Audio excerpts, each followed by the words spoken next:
At Saddle Creek, we are committed to providing you with as safe an environment as possible. I know that you have those who depend on you, friends, family, loved ones, who know that you go to work every day and need you to come home safely every night. Now that you're part of the Saddle Creek team, you're part of our safety culture, and that means that all of us together work to provide a safe environment so that you, your teammates, and even our customers and vendors can get home to our loved ones every night. So please take safety seriously. Give this training your undivided and full attention. Ask questions, and remember, be safe every day. Welcome to the forklift profession. My name is John Sewell, a member of the Saddle Creek safety team. With this profession comes a great deal of responsibility for the safety of yourself and those around you. Each year, in the U.S. alone, 96,000 workers are involved in a forklift-related accident. The safety message being delivered in this video is going to give you the tools and understanding necessary to operate your lift safely. So let's get started.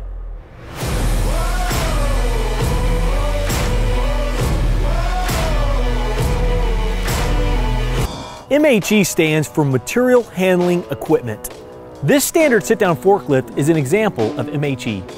MHE are used to lift or move product into, out of, and throughout the warehouses. There are many different types of MHE and even more different types of attachments we'll be discussing later on in the video. No matter what type of MHE you're driving, all the safety tips, safety precautions, and rules we speak about today will apply to all. Your MHE will steer with the rear tires, not the front. Many types of MHE sit with 3 points in contact with the ground rather than 4.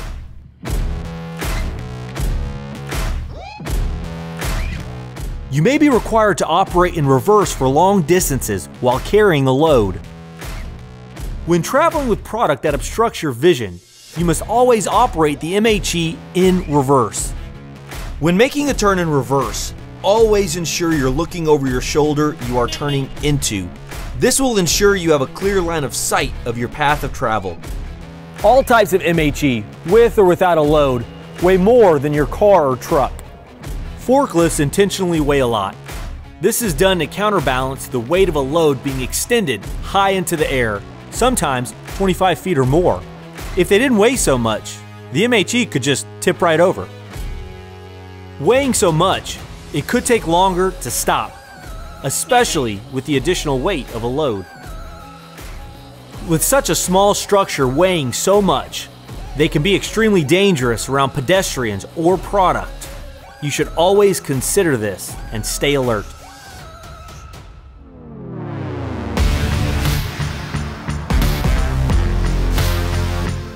Like your car, you have to be licensed to operate MHE. This video is your first step in you receiving your MHE operator license.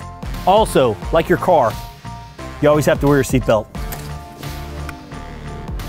An MHE accident, like an automobile accident, can be just as dangerous or harmful to the operator or pedestrian. When operating your MHE, you should always use the same amount of caution as when operating an automobile.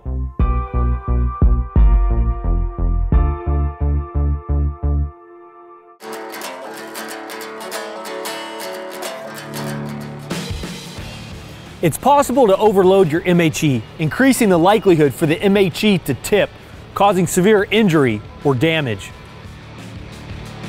Every MHE has a capacity plate communicating to you the load limits of the equipment. If you don't know or are uncertain the weight of the product, or if the weight of the product exceeds the weight capacity of your lift, don't lift it. Contact a manager or supervisor immediately. Ensure the racking's weight limit, which can be found on the load rating placard, is sufficient to support the load. When pile stacking product, be sure you know the stacking limitations of the product you are stowing. stacking product higher than is allowed can cause damage or injury if it collapses. Your MHE is most stable when not handling a load and on a flat surface. When lifting a load or operating on an incline, the center of gravity is altered, making it possible for the lift to tip over. When traveling up or down an incline with a load, it is more likely the load can shift and fall from the lift. Because of this hazard, you must always be certain you're facing the correct direction when traveling on an incline. When traveling down an incline, the load should be trailing you. When traveling up, it should be in front of you. This will give the load added stability and allow it to seat safely against the backrest. Understanding stability principles will help keep you safe. Raising a load makes the lift less stable. Because of the decrease in stability, you should always be flat on the ground and stationary when raising or lowering a load. While transporting a load, the load should be no more than 2 to 4 inches off the ground.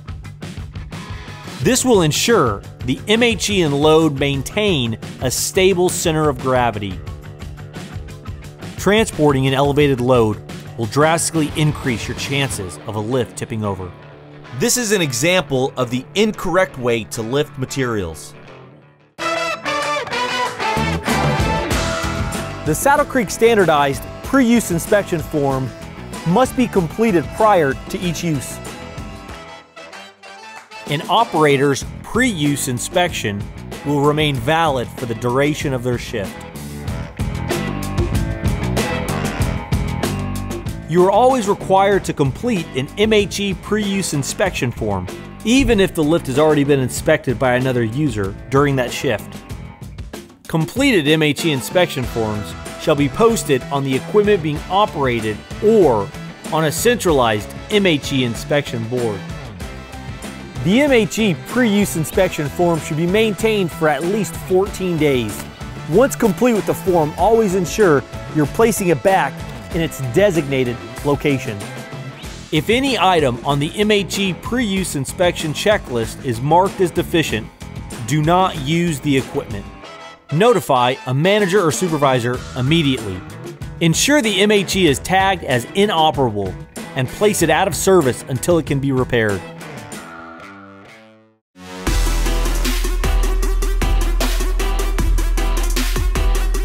If you're operating a seated MHE, wear your seatbelt. When operating any type of MHE, you must always wear eye protection or glasses. High visibility clothing must be worn when operating any type of MHE.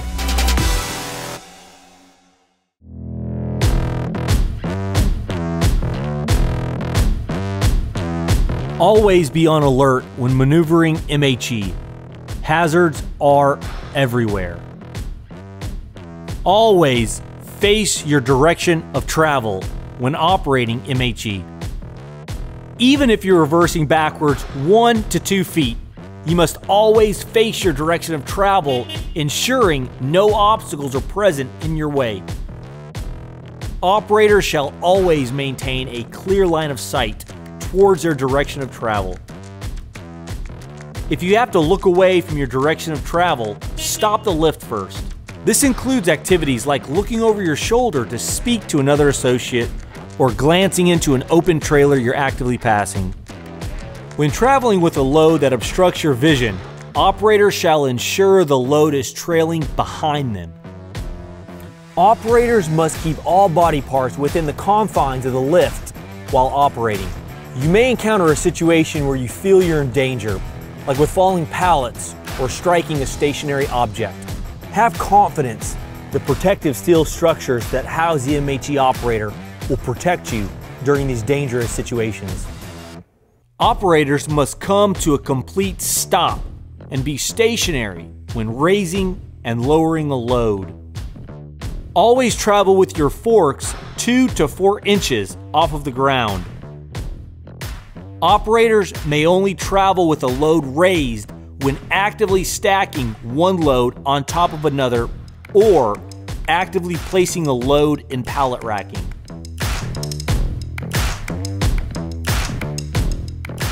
Operators shall slow the MHE to manageable speeds when carrying a load or making a turn. This will avoid the load from shifting or becoming unstable. If available, ensure you're consistently watching the convex dome mirrors hung around your facility. These are great tools to see hazards around corners. Try and avoid wet, oily, or icy surfaces. If identified, clean these up ASAP. Maintain a minimum distance of at least 3 forklifts in front and behind you while traveling. Operators must never bulldoze palletized loads, unless authorized by your facility manager. Bulldozing is the act of pushing or sliding 2 or more loads across the ground. Operators must follow all posted stop signs, stopping completely, looking both ways before proceeding.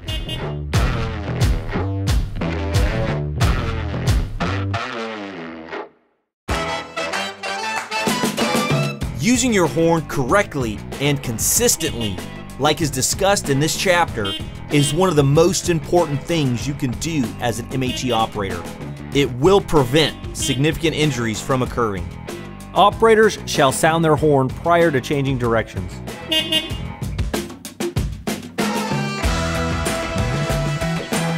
Operators shall sound their horn prior to moving from a stationary position.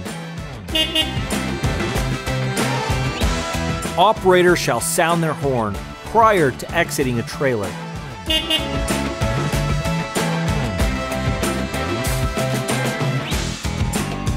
Operators shall sound their horn prior to traveling through a blind corner or intersection, regardless if there's a posted stop sign or not.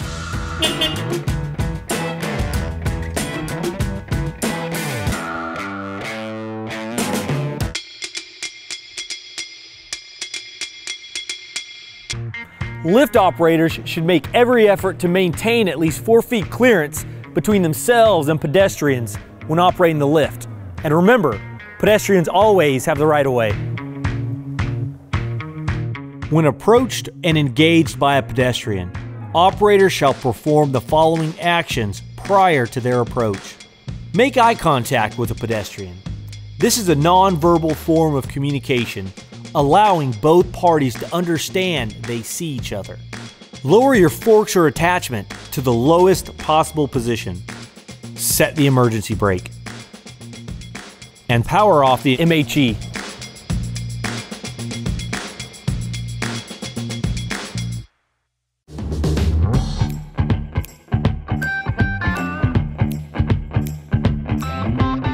Prior to raising a load, always check for overhead obstructions, like lights, cameras, pipes, or sprinkler systems.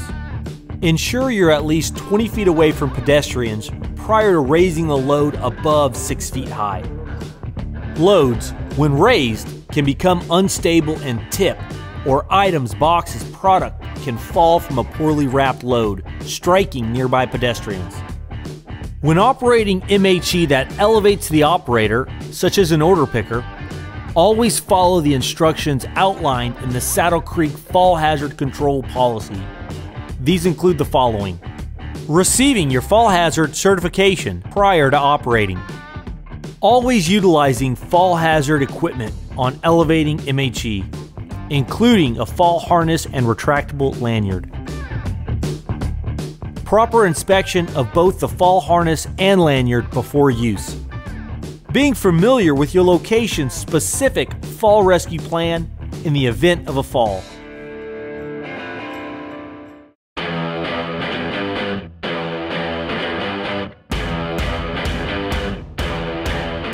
Trailers unintentionally disconnecting from dock doors, which are actively being loaded or unloaded, has a potential to cause severe, life-altering injuries.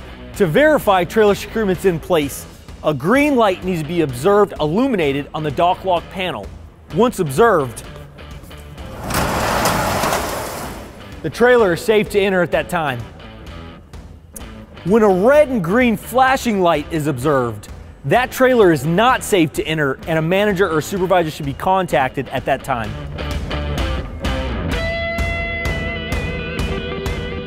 If a green checklist is posted at an active dock door, that means that the trailer has been secured and can be entered at that time.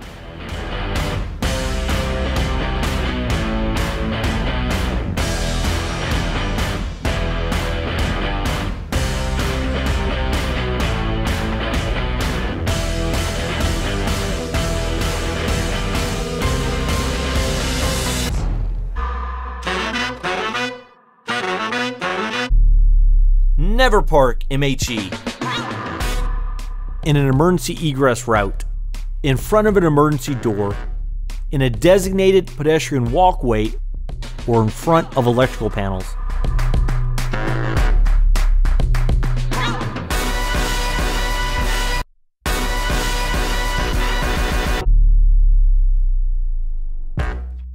Make sure to lower your forks or other attachments when parking so they don't become a tripping hazard.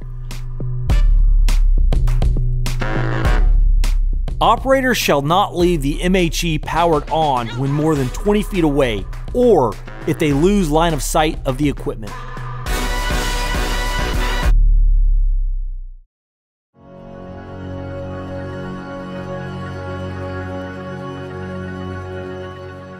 An MHE incident occurs when an operator makes unintentional contact with a product, structure, other lift, or pedestrian. When an MHE incident does occur, it's important we notify leadership immediately. This gives us the opportunity to learn from our mistakes and make our facility a safer place in the future.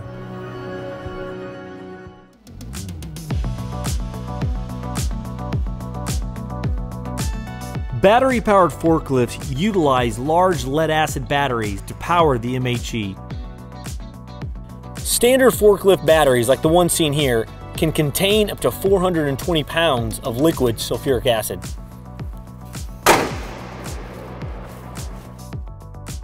When charging or placing water into an MHE battery, always be attentive for leaks or fluids being emitted from the batteries. Only trained and authorized associates are approved to fill batteries with water.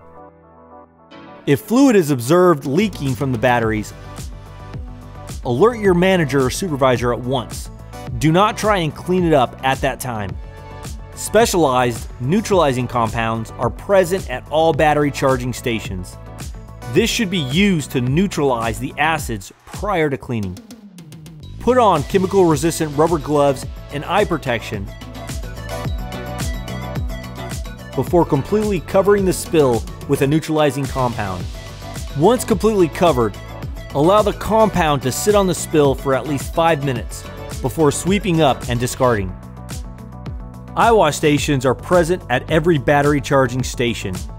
In the event sulfuric acid gets into the operator's eyes, rinse the affected eye for no less than 15 minutes.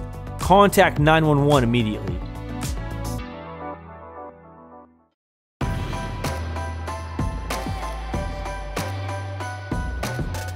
Propane is a flammable gas used to power some types of MHE equipment. Propane is always stored inside of a designated location, like these NFPA-approved storage cabinets. Prior to exchanging a spent propane tank, put on the required PPE, such as rubber or leather gloves and a face shield. Loosen all fittings by hand. Tools are never allowed because they can create a spark which could ignite the propane tank.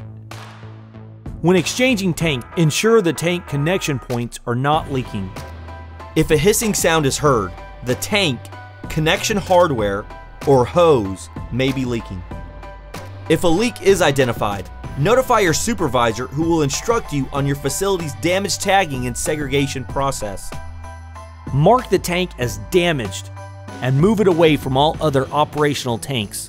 Place the spent propane tank back into the NFPA approved cage. Make sure the nozzle is facing inward. Grab a full tank, place it in the designated location, and tighten all fittings by hand. Close and secure the NFPA approved cabinet. Remember, the tools and techniques you've learned during today's video will help keep you and your peers safe when operating around forklifts if used all the time, every day. So thank you for your time, your attention, and as always, Keep it safe.